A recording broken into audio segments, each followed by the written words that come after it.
C'est parti pour la 7e édition du WOLAF qui se tiendra du 26 au 28 mars 2025. Bonsoir à toutes et à tous et bienvenue sur WOLAF TV. Je suis Farida Savadgo et je partagerai avec vous l'essentiel de la première journée du WOLAF, une initiative au cœur du leadership féminin au Burkina Faso. Ce mercredi 26 mars 2025, dans la salle de conférence de Ouaga 2000, le WOLAF a donné rendez-vous à environ 200 participantes. Durant cette première journée, les participantes ont été introduites au WOLAF à travers son historique et sa vision. Les consignes de sécurité, l'explication du chronogramme et la formation des groupes pour le concours de pitch ont été essentiellement les points abordés dans la première partie de cette journée. Les participantes ont ensuite effectué des visites d'institutions et d'entreprises, notamment à l'Assemblée législative de transition, à l'Union européenne, à la BOA, à l'ambassade des Pays-Bas, à la télévision Burkina Info, à la Fondation Gopaga, à la Chambre des mines et des carrières, à l'Agence nationale de promotion des technologies de l'information et de la communication, au Centre Adja Sanogo et au ministère de l'Action humanitaire.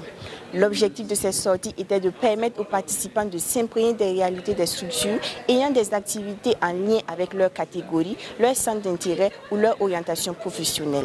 Madame Corinne Ouedraogo Koulibaly, mentor de la catégorie Banque, Institutions financières, Assurance, donne ses impressions sur la visite des participantes à la BOA.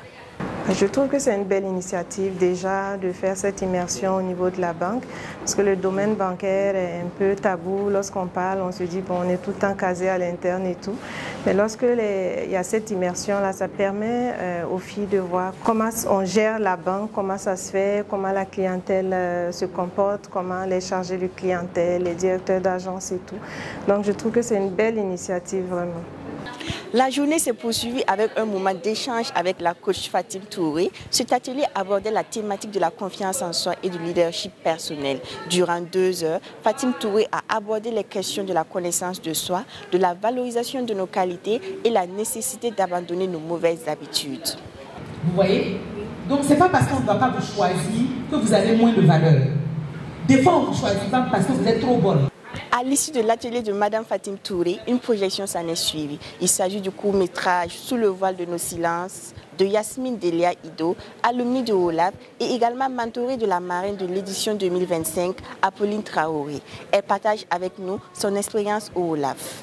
Je peux dire que le WOLAF m'a apporté beaucoup de choses, surtout par rapport au mentorat, parce que depuis l'année passée, j'ai été mentorée par Apolline Traoré, la cinéaste que tout le monde connaît.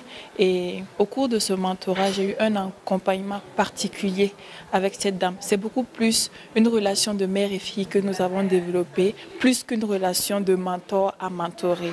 J'ai participé aux formations qu'elle a organisées et j'ai eu la chance d'avoir mon film qui a été produit après une des formations. Et ce film a été en compétition officielle au FESPACO 2025. La première journée du WOLAF s'est close par des conseils et des astuces pratiques pour réussir son WOLAF. Rendez-vous est donc pris demain, jeudi 27 mars, pour la cérémonie officielle d'ouverture du WOLAF. C'est tout pour cette première journée. Merci de nous avoir suivis. Cynthia Gambo vous donne rendez-vous demain pour l'émission récapitulative de la 2e journée du WOLAF. Au revoir.